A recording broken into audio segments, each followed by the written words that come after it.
Alhamdulillahi Rabbil Alamin.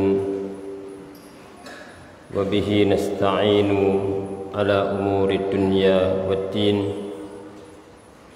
Wassalatu wassalamu ala ashrafil anbiya wal mursalin, nabiyina wa rasulina Muhammadin wa ala alihi wa sahbihi ajma'in, amma ba'du. Ma'asyiral muslimin, para jamaah rahimakumullah, kita bersyukur kepada Allah Subhanahu wa taala atas segala nikmat yang Allah berikan kepada kita sehingga kita dapat menjalankan kewajiban sebagai hamba Allah, yaitu menjalankan ibadah salat wajib. Dan sekarang kita lanjutkan dengan belajar ilmu agama Allah Subhanahu wa taala. Dengan ilmu kita akan mengenal sesembahan kita sehingga tidak menyembah selain Allah. Dengan ilmu kita akan kenal agama kita, kenal cara ibadah kita, sehingga tidak memilih agama yang lainnya dan tidak memilih cara beragama yang tidak dituntunkan oleh Islam. Dengan ilmu kita mengenal Nabi kita Sallallahu Alaihi Wasallam yang menyampaikan ajaran dan tuntunan kepada kita, yang dengan itu kita memiliki qudwah secara mutlak yang maksum, yang terjaga dari kesalahan. Dan dengan mengenal tiga hal tersebut, mengenal Allah, agama, dan Nabi Muhammad SAW, semoga kita sabat, istiqamah, selamat di alam kubur dan selamat di akhirat. Kedua kalinya salawat dan salam semoga tercurah kepada Nabi kita Muhammad sallallahu alaihi wasallam, kepada keluarganya, semua para sahabatnya, dan umatnya yang setia sampai hari kiamat.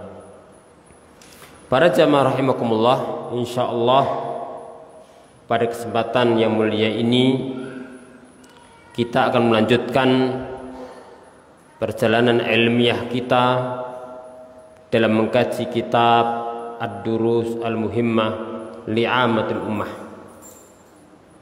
Dan kita sampai pada pembahasan tentang dosa-dosa besar.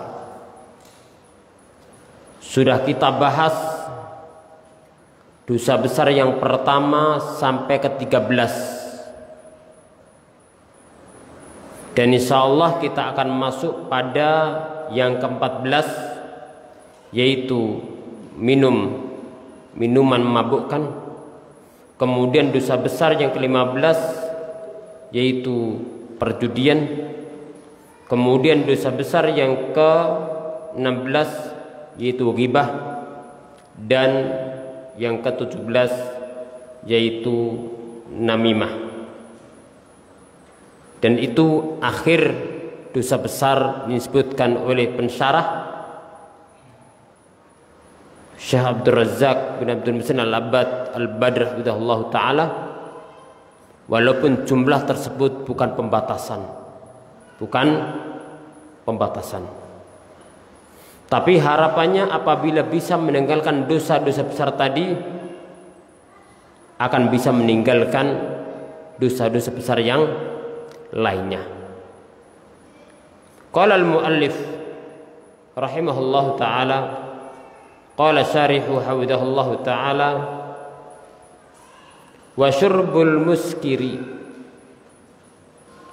dosa besar di antara dosa-dosa besar yang dilarang Islam adalah meminum minuman yang al-muskir, yang memabukkan. Kata memabukkan ini mencakup segala nama,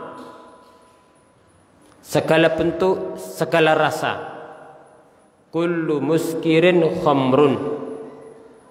Dalam Islam itu setiap yang memabukkan namanya satu, khamr.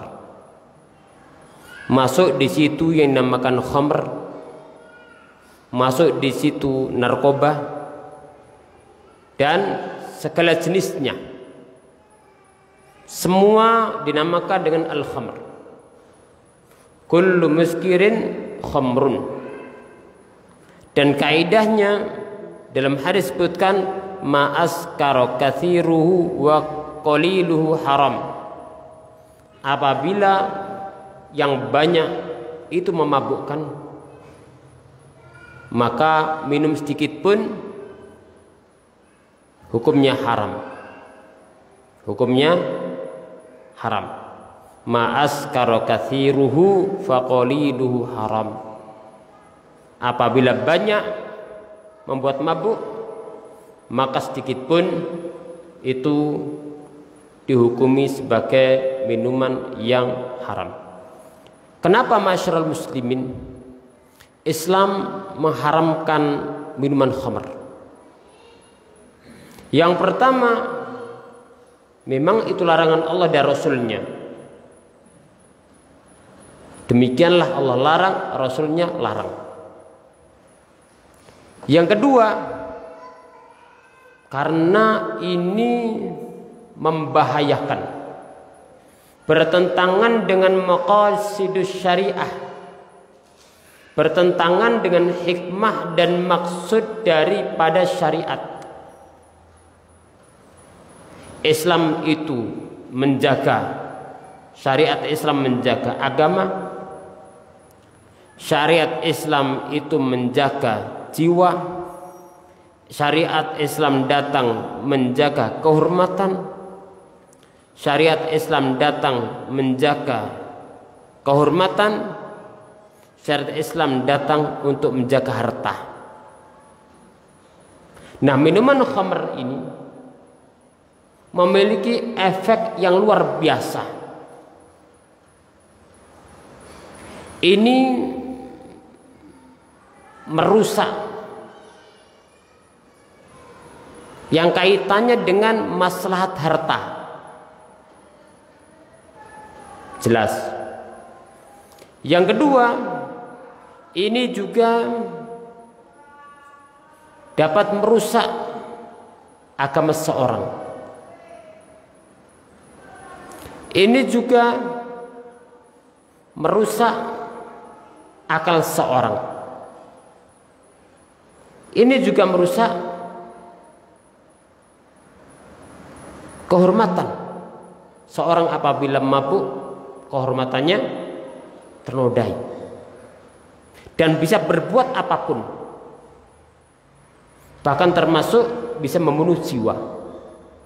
Makanya khamr itu dikenal dengan ummul khaba'ith, induknya segala perbuatan keji. Al-khamru ummul khaba'ith. Kemudian khamr itu dinamakan khamr li'annahu yukhamirul aqlah, karena dapat menutupi akal. Dapat menutupi akal. Dapat menghilangkan akal seorang apabila minum khamr. Akhirnya dia rusak akalnya, bisa membunuh dan seterusnya. Bahkan termasuk di negara-negara yang katanya perundang-undangan luar biasa maju, termasuk aturan lalu lintas itu rapi. Setiap ada kendaraan mau lewat pasti berhenti apabila ada orang mau jalan.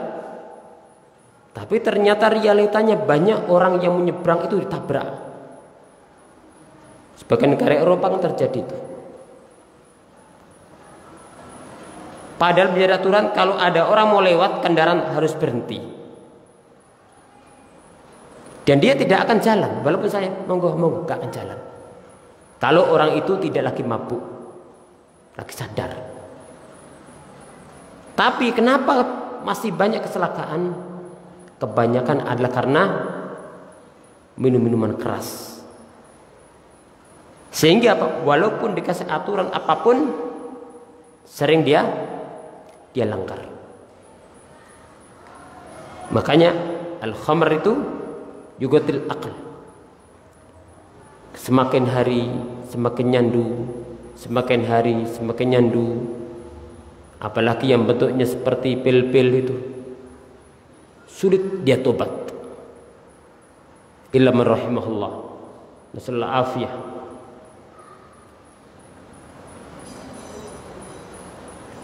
Kalau kita lihat pada zaman Nabi Shallallahu Alaihi Wasallam, minum-minuman khamr itu suatu yang dianggap biasa sebelum turunnya ayat khamr. Bagaimana Islam mengikis bersih suatu amal perbuatan yang sudah mengakar pada zaman jahiliyah, maka Allah kuatkan keimanannya, Allah kuatkan tauhidnya. Makanya Aisyah radhiyallahu taala mengatakan, kalau seandainya ayat pertama kali itu turun, jangan minum khamr, jangan berbuat zina, manusia akan mengatakan kita tidak akan meninggalkan. Karena apa? Belum ngakar imannya kepada Allah dan hari akhir. Maka ayat-ayat yang turun awal berkaitan dengan keyakinan, menguatkan akidahnya, menguatkan tauhidnya, mengakar dalam hati. Akhirnya mereka pun sendiri terasa ini ada efek-efek buruknya khamr itu. Makanya turun ayat secara bertahap. Yang pertama, yas'alunaka 'anil khamri wal maisir. Mereka bertanya, berarti ada terasa ada sesuatu ini kayaknya. Padahal belum haramkan. Mereka bertanya kepada Muhammad tentang khamr dan perjudian. Qul, katakan Muhammad, fihi ma itsmun kabirun wa manafi'u linnas. Pada keduanya itu ada dosa besar. Tapi apa? Manfaat bagi manusia. Kok iso? Khamr ana manfaatnya.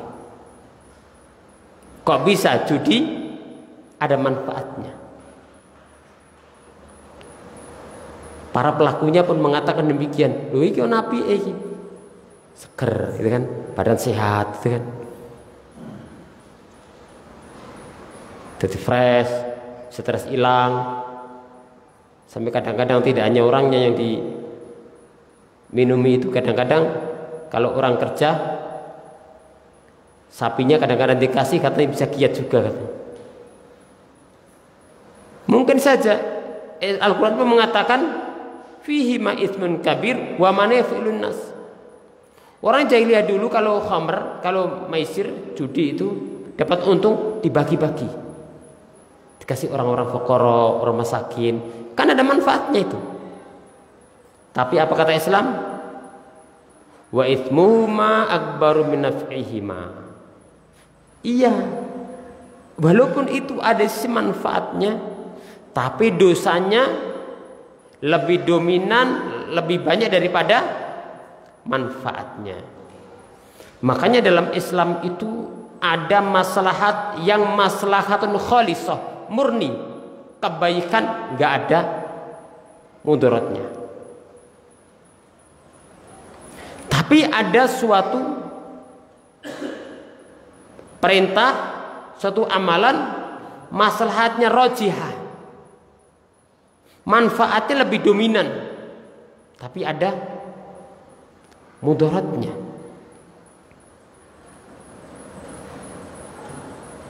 Begitu pula suatu yang diharamkan, Ada mudaratnya khalisah, membunuh jiwa, itu mudaratnya adalah khalisah, murni kemudaratan. Tapi ada yang marjuhah, ada mudaratnya rajihah, mudaratnya lebih dominan, sehingga diharamkan dalam Islam. Ketika turun ayat tadi, para sahabat mengatakan, Allahumma bayyin lana bayan syafi, ya Allah, jelaskan kepada kami penjelasan yang jelas. Kroso, sahabat sudah mengikrarkan kalimat tauhid, masuk Islam itu kroso. Sehingga turun ayat berikutnya, wala taqrabus sholata wa antum sukara. Jangan kamu mendekati sholat sedangkan kamu dalam keadaan mabuk. Berarti belum diharamkan secara mutlak. Jadi umpama maghrib jam 6, jangan minum mepet maghrib, berarti mari asar, ben nanti gak mabuk. Belum diharamkan. Sehingga pelarangan apa? Wala taqrabus shalat wa antum sukar. Jangan dekat salat dengan mabuk. Hatta la ta'lamu ma taqulun, sehingga engkau tidak mengetahui apa yang kau ucapkan. Para sahabat ketika turun ayat ini, ya Allah jelaskan yang jelas. Kroso sahabat itu. Tapi ya itulah, bertahap. Awalnya itu disebutkan apa? Ada manfaatnya, ada mudaratnya. Mudaratnya lebih dominan. Yang kedua, dipersempit. Lalu turun ayat yang ketiga, qul innamal khamru wal maisiru wal ansab wal azlam rijzum min amali syaitan fastanibuh. Sesungguhnya khamr, wal maisir judi, wal ansab, wal azlam berhala, undi nasib, ridsun perbuatan keji. Bagaimana menunjukkan perkara tadi? Ridsun, pertama keji sifatnya. Min amali syaitan, perbuatan setan. Yang ketiga, fastanibu, jauhilah sejauh-jauhnya. Kalimat fastanibu itu mengandung makna yang dalam. Jauhilah dan jauhilah sarananya, yang mengantarkan kepada perbuatan haram tadi. Karena Islam itu apabila memerintahkan yang baik, memerintahkan sarananya. Kalau mengharamkan suatu yang buruk, mengharamkan sarananya. Makanya fastanibu, jauhilah sejauh-jauhnya. Sampai ujung ayat, fal antum muntahun. Apakah kalian mau berhenti?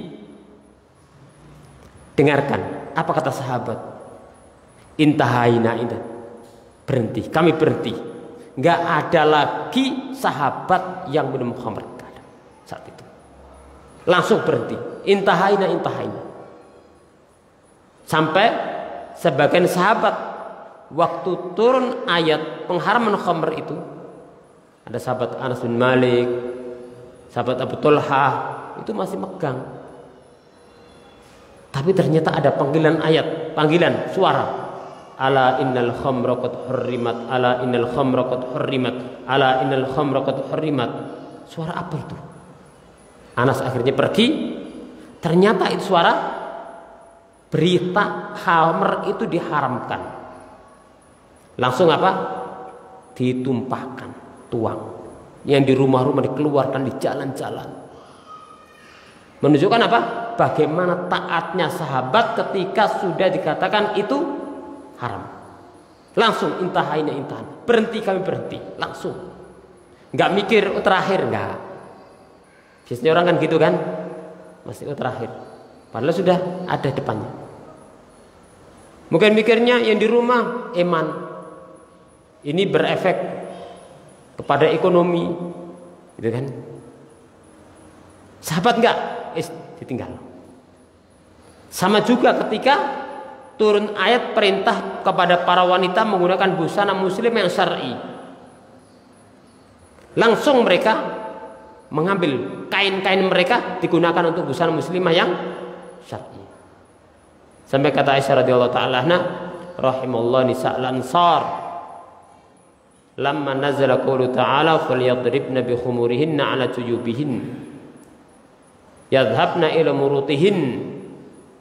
Kata sahabat, semoga Allah merahmati para wanita Ansar. Tatkala turun ayat, hendaknya mereka menurunkan jilbab-jilbab mereka, artinya menggunakan dengan sempurna. Mereka mendatangi kain-kain mereka, kemudian mereka sobek, mereka gunakan untuk busana. Muslim, bagaimana taatnya mereka, para sahabiat. Akhir umat ini kalau dibanding dahulu tentang bagaimana ketaatannya, jauh. Itulah masa yang hidup di masa kenabian, begitu cepat menyambut perintah Allah dan meninggalkan larangan Allah. Kalau kita akhir umat ini, nggak bisa dibandingkan dengan mereka. Jauh, sangat jauh. Kita banyak meninggalkan perintah-perintah, kadang yang haram. Kita sebagai manusia atau kaum muslimin banyak menyepelekan karena diakali ini, diakali itu. Padahal seperti khamar kan, al-ibru bil haqaiq, yang menjadi patokan itu hakikatnya, bukan namanya. Antum pakai nama apapun tetap selama itu mabukan, itu adalah khamar. Jadi Islam mengharamkan karena menimbulkan bahaya. Dan semua yang diharamkan itu pasti menimbulkan bahaya. Kalau tidak menimbulkan bahaya yang khalisah, yang murni bahaya tok, mudarat tok. Yang kedua, pasti mudaratnya adalah rajih, dominan, lebih banyak daripada manfaatnya. Oleh karena Syekh Islam mengatakan, Islam itu datang dengan membawa maslahat wa takmiliyah, dan menyempurnakan maslahat dan menghilangkan mufsadat, mudarat, dan meminimalisir mudarat yang ada. Ja'a bil masalih wa takmiliha wa ta'tilil mafasid wa taqliliha. Maslahat yang murni dan dimaksimalkan, mudarat dihilangkan dan diminimalisir ketika kita tidak sanggup meninggalkan secara sempurna. Kemudian yang berikutnya adalah yang ke-15 di antara kabair adalah laibul qimar wa wal maisir, yaitu perjudian. Perjudian ini termasuk, ini katakan fihi ma itsmun kabir wa manafi'ul linnas. Ada dosa besarnya dan ada manfaat bagi manusia, tapi dosa lebih manfaat daripada manfaatnya. Al-khimar itu dibangun di atas al-mukhatar bil amwal, spekulasi. Kan gitu kan, judi. Yang untung, yang menang dia dapat harta haram, yang dia kalah dapat dosa dan kehilangan hartanya. Wa fil qimar tadyi'ul amwal, tudayya amwalun. Dalam perjudian harta disia-siakan, berarti diharamkan perjudian itu dalam rangka untuk menjaga harta. Wa tuqal amwal bi ghairi haq, dan harta itu akan dimakan tanpa hak dengan jalannya yang haram. Fa kam min unasin qamaru bi amwalihim fa dhahaba malum kullu fi lahdatin wahidah. Berapa banyak orang yang melakukan spekulasi dengan judi, lalu hartanya hilang seketika. Harta banyak bisa hilang seketika. Dan berapa banyak orang yang mendapatkan dengan hasil judi harta yang banyak, tapi dia dapat dengan cara yang tidak dibolehkan, bighairi haq. Maka tidak ada untungnya. Dia untung, dia makan harta yang haram dengan jalan tanpa hak, dia rugi dosanya pasti, dan dia kehilangan hartanya, dan tidak akan mendapatkan ketenangan hati. Tidak akan mendapatkan ketenangan hati. Dan menyanyiakan harta itu kaitannya dengan nikmat Allah. Karena harta itu Allah turunkan untuk membantu ibadah. Sebagaimana sabda Nabi sallallahu alaihi wasallam dan ikut dalam hadits qudsi, "Inna anzalnal mal iqamatis shalah wa ita'iz zakah." Sesungguhnya kami turunkan harta itu untuk menegakkan salat dan untuk menunaikan zakat. Artinya harta itu Allah turunkan untuk membantu ibadah. Bukan malah menghadangi manusia dari ibadah, bukan malah menghilangkan maslahat harta.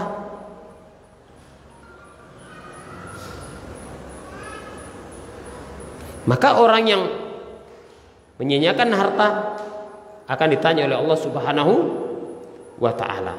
Akan ditanya oleh Allah Subhanahu wa taala. Oleh karena itu, fastanibu, kata Al-Qur'an, jauhi sejauh-jauhnya. Sejauh-jauhnya. Nah, perjudian pada zaman ini berkembang, beraneka ragam. Namanya setiap hari muncul baru, ya. Sampai dalam acara-acara pun kadang ada perjudian, ya. Bahkan dalam dunia olahraga pun banyak perjudian.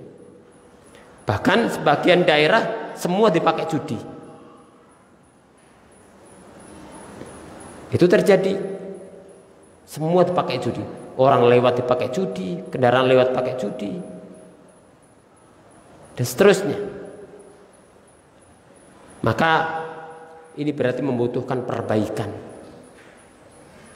Berarti butuh para ilmu. Karena itu akan hilang dengan apa? Ilmu. Makanya Ibnu Qayyim mengatakan, al ilmu idza kana fi baladin fa fi khair. Ilmu itu apabila ada pada suatu negeri, suatu tempat, insya Allah baik. Karena itu yang menjadi orang pendorong berbuat baik dan pencegah dari perbuatan yang tidak baik. Ilmu. Kalau dia mengatakan itu sudah belajar tapi masih melanggar, kalau belajar dia masih jatuh, apalagi tidak mau belajar, tambah rusak. Baik, kemudian yang ke-16, di antara dosa besar yang diharamkan oleh Islam adalah al-ghibah. Al-ghibah yaitu ngerasani, atau diartikan gosip. Gosip, digosok semakin sip. Ya. Apa arti ghibah? Diberikan definisi oleh Nabi Shallallahu Alaihi Wasallam. Dzikruka akhaka fima yakrah. Engkau menyebut tentang saudaramu yang mana dia tidak suka untuk disebut. Sahabat bertanya, "Wahai Rasulullah, bagaimana apabila saya sebut ini ada pada dia?"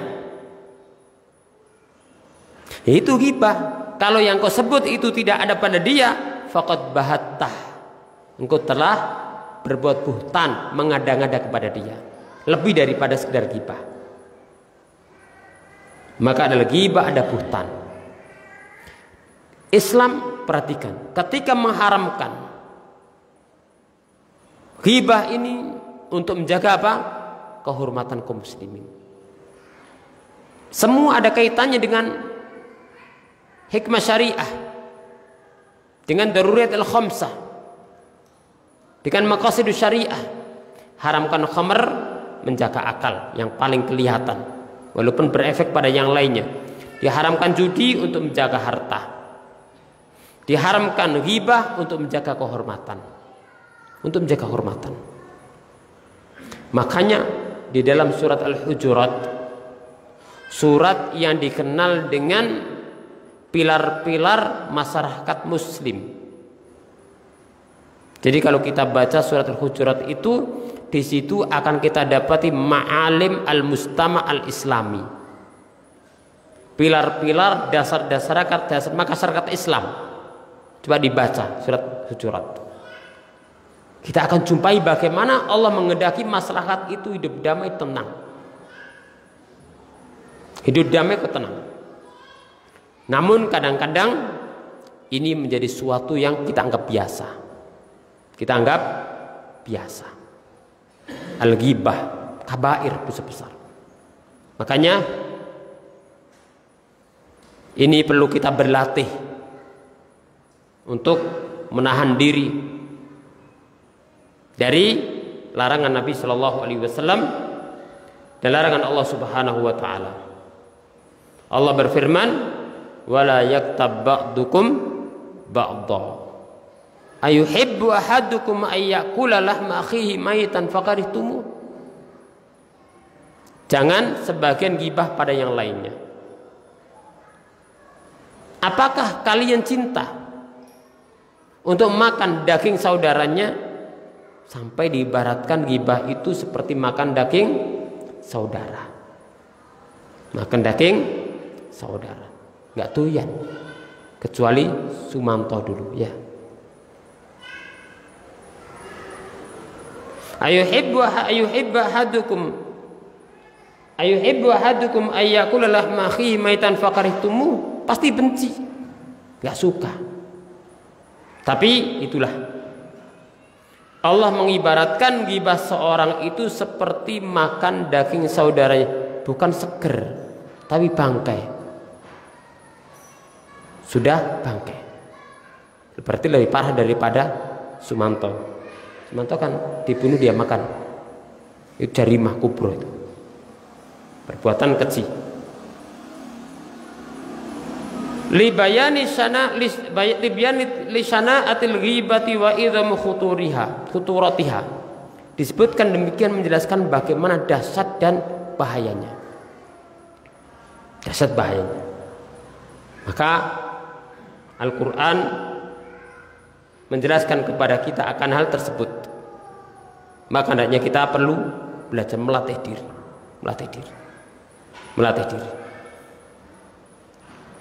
Wa annaha minal adzalil mu'minin. Ghibah itu termasuk bentuk mengganggu kaum muslimin. Termasuk mengganggu. Makanya Allah berfirman, walladzina yu'dunal mu'minin wal mu'minati bighairi maktasabu faqad ihtamalu buhtana wa itsman mubina. Orang-orang yang mengganggu kaum muslimin, laki-laki dan perempuan. Orang beriman laki-laki dan perempuan.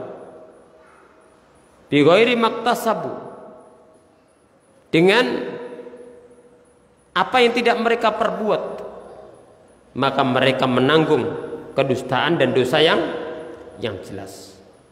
Maka kita perlu untuk menjaga, berlatih. Tapi kadang-kadang setan itu mendorong, bahkan kadang-kadang yang parah dengan dibungkus baju untuk membela agama. Ya, sudah ghibah dibungkus dengan dasar alasan membela agama. Maka ini murokab. Di dalam hadis yang diriwayatkan Imam Bukhari dalam Adabul Mufrad, perhatikan, kalau kitab Al-Adabul Mufrad Imam Bukhari itu beda dengan Sahih Bukhari. Makanya para ulama ketika menyebutkan Rawal Bukhari tok, itu biasanya adalah dalam Sahih Bukhari. Itu yang para ulama dari generasi ke generasi kaum muslimin, dari generasi ke generasi menerima akan Sahih Bukhari. Tapi kalau dalam kata yang lain seperti Al-Mufrad, maka di situ ada hadis-hadis yang lemah, tapi kebanyakan hadisnya adalah sahih. Syekh Al-Albani menyebutkan sahih al-Adabul Mufrad, ada dhaif al-Mufrad. Yang dhaif sedikit. Tapi perlu kita ketahui, ini tidak seperti hadis sahih Bukhari. Yaitu dalam sahihnya, Sahih Jami'. Dengan sanad yang sahih dari Aisyah radhiyallahu anha, anna qila lin Nabi sallallahu alaihi wasallam, ya Rasulullah, wahai Rasulullah. Hadis ini perlu kita perhatikan, kita ambil pelajaran. Inna fulanatan taqumul lail. Ada seorang wanita rajin salat malam. Wa tasumun nahar, dan dia rajin puasa di siang hari. Wa taf'alu wa tasaddaq, dia berbuat, dia sedekah, berarti luar biasa. Wa tu'dhi jiranaha bilisan, tapi saya kurang satu, dia mengganggu tetangga-tetangganya dengan lisannya dia. Berarti yang lain luar biasa, tapi dalam masalah lisan tidak bisa dia. Faqala Rasulullah sallallahu alaihi wasallam, la khaira fiha, tidak ada kebaikan padanya. Hiya min ahli nar, dia termasuk penghuni neraka, diancam oleh Nabi sallallahu alaihi wasallam. Wa qila lahu, dan dikatakan kepada Nabi sallallahu alaihi wasallam, fulanatun tusallil maktubah, dia salat wajib. Wa tasaddaq bi aswar, dia bersedekah dengan aswar, thaur. Thaur itu ada kemungkinan adalah hewan, thaur. Wala tu'di ahadan, jadi intinya enggak seperti pertama, tapi dia tidak mengganggu seorang pun. Ini syahidnya. Faqala Rasulullah sallallahu alaihi wasallam, hiya min ahli jannah, dia termasuk penghuni surga. Berarti apa?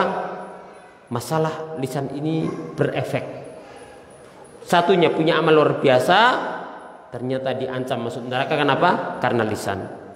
Satunya amal yang wajib dia jalankan, tapi tidak seperti pertama, tapi karena menjaga lisannya dia penghuni surga.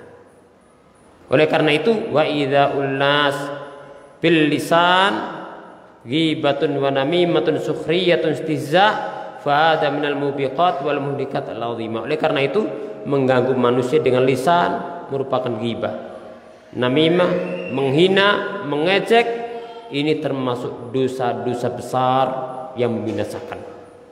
Termasuk dosa besar yang membinasakan. Namanya ghibah. Ya.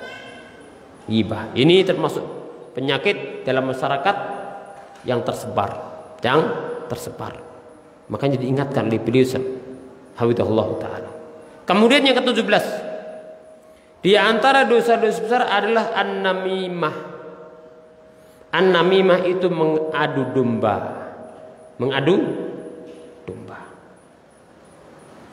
Wahiyal qalatu bainan nas, maksudnya adalah al-qalah bainan nas, yaitu yang menukil ucapan di seorang kepada orang lain dengan tujuan merusak hubungan.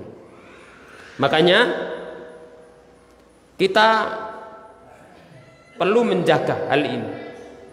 Ketika kita ketemu orang, kalau kita sampaikan padanya menjadikan orang itu benci kepada orang yang lain, maka jangan kita ceritakan.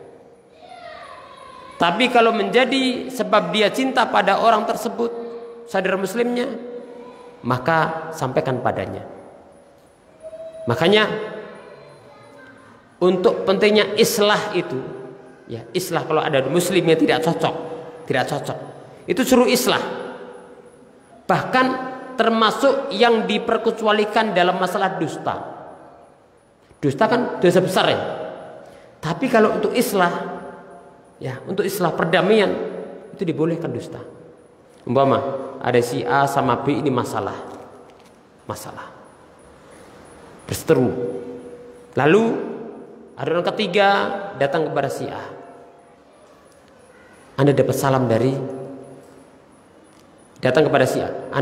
dari si B. Dia ini ternyata punya ucapan-ucapan yang baik tentang Anda. Sebutkan. Padahal dia kan tidak pesan kan, tapi langsung datang mengatakan dapat salam dari si B. Gitu kan. Lain kali dia datang ke si B mengatakan, engkau dapat salam dari si A, katanya pengen ketemu sampean, kangen katanya, lama nggak ketemu, dia punya cerita-cerita baik tentang sampean. Nah, ini kan dusta, karena si A tidak pesan pada dia untuk menyampaikan salam, yang kedua tidak pesan untuk menyampaikan salam kepada yang kedua, tapi itu dusta yang dibolehkan. Untuk apa? Islah. Nah, karena pentingnya Perdamaian di antara kaum muslimin ini sampai dibolehkan. Istisna perkecualian dalam hukum dusta. Makanya namimah kebalikan. Dia justru ingin yang awalnya baik supaya pisah. Kata beliau, binaqlil kalam min shakhsin ila akhar ala wasl ifsad bainahuma wan namam minal mufsidina fil ard. Kata beliau, orang yang bernamimah menukil-nukil ucapan untuk apa? Merusak hubungan, termasuk pelaku kerusakan di muka bumi. Bal qala ba'dus salaf wa Yahya ibnu Abi Katsir al-Yamani yufsidun nammamu fi sa'atin ma la yusidu sahir fi syahrin. Ungkapan luar biasa. Kata beliau, orang yang bernamimah itu dapat merusak hubungan di antara kaum muslimin 1 jam itu buat kerusakan luar biasa, yang mana tukang sihir pun tidak bisa melakukan seperti kerusakan dia selama 1 bulan. Jadi kalau al-namimah berbuat 1 jam itu bisa merusak hubungan di antara kaum muslimin. Pada tukang sihir yang kerjaannya adalah misah-misah orang, suami dengan istrinya, orang dengan orang, 1 bulan itu tidak bisa seperti ini. Menunjukkan apa? Dasarnya namimah tadi. Wan namimatu min akhtari ma yakun mustama'at iqa'al fasad. Sehingga namimah itu yang banyak merusak di tengah-tengah masyarakat. Wa nasrul adawat, dan akan menebarkan permusuhan. Wa ijal lil ghuddati minal mutahabin, dan menimbulkan yaitu kebencian di antara orang-orang yang asalnya saling mencintai. Wali hadza ja'ati syari' bi tahrimiha. Maka Islam mengharamkan, bahkan Rasulullah bersabda, la yadkhul jannata qattat, tidak akan masuk surga orang yang qattat. Qattat adalah namam, orang yang berbuat namimah. Bahkan ada hadis yang mana Nabi Shallallahu Alaihi Wasallam ketika melewati suatu kuburan, kata Rasulullah, innahuma yu'adzaban wa yu'adzabani fi kabir. Keduanya tidak adab. Dari mana Rasul tahu? Ini kan termasuk perkara gaib. Berarti masuk dalam ayat illa manir tadomir Rasul. Allah tampakkan padanya. Secara asal tidak tahu kok. Taunya ketika disingkapkan oleh Allah, ditunjukkan. Wa may yu'adzabani fi kabir. Tapi tidak diadab karena dosa yang dianggap manusia besar, diremehkan oleh manusia. Amma ahaduhuma, yang pertama, fa innahu la yastatiru minal baul, dia tidak menjaga urusan kencing, artinya tidak menjaga urusan najisnya.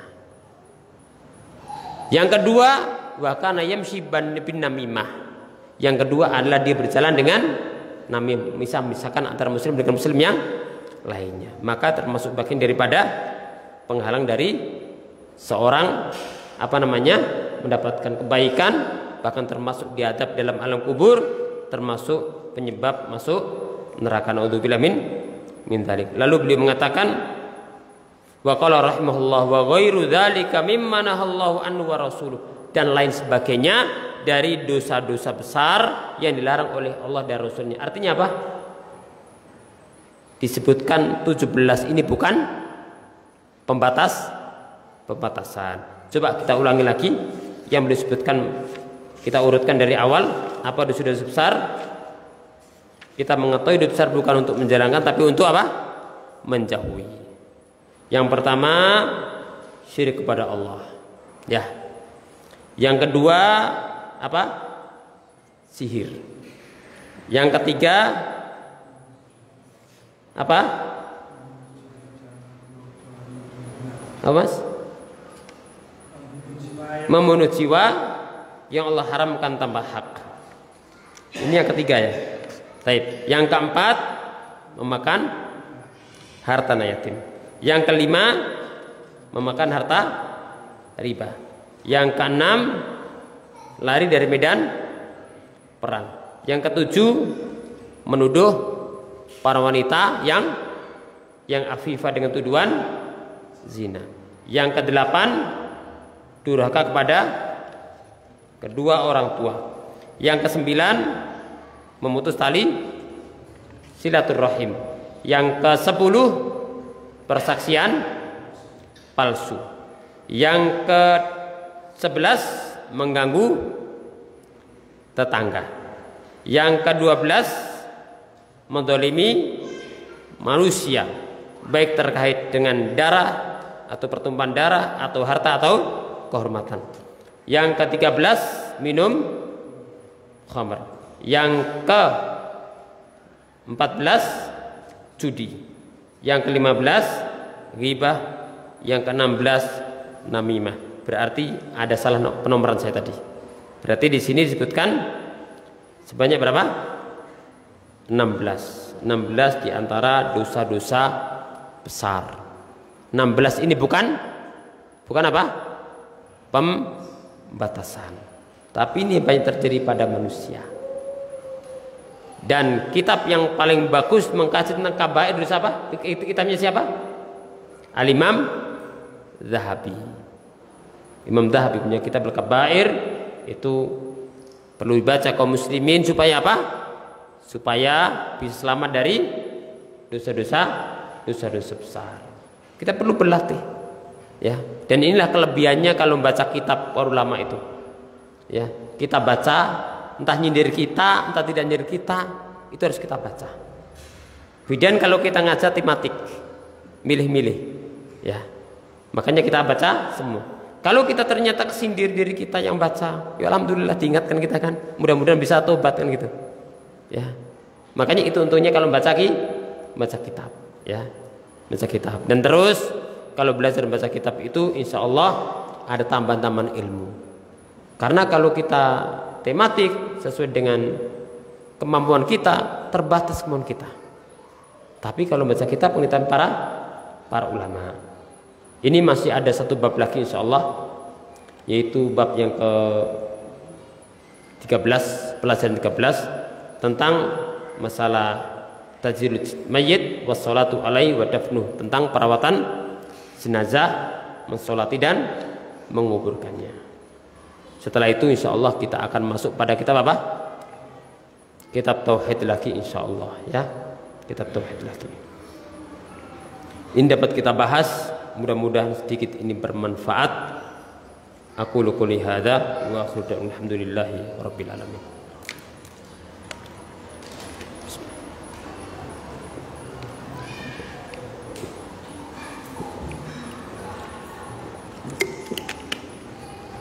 Ada mau sampaikan? Monggo.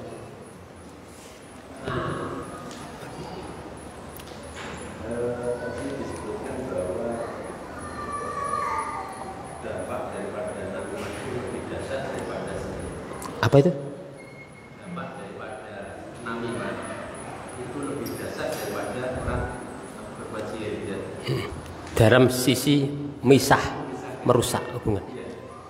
Itu berarti apa ini istilahnya, tingkatan dosanya itu tidak sebagai dengan akibat yang berbeda, menentukan tingkatan dosanya lebih besar itu tidak mesti harus dibandingkan dengan dampak yang ditimbulkan.